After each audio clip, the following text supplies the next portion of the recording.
この誰かが残してた生蔵が闇を裂いてしまう前に愛して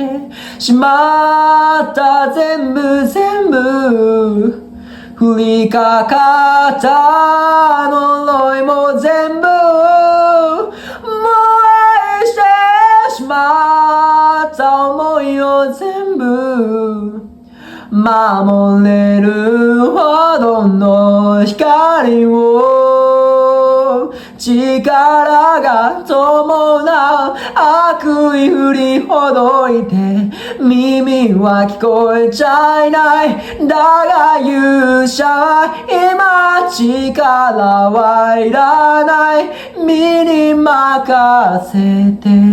影は迫るお前はなんだと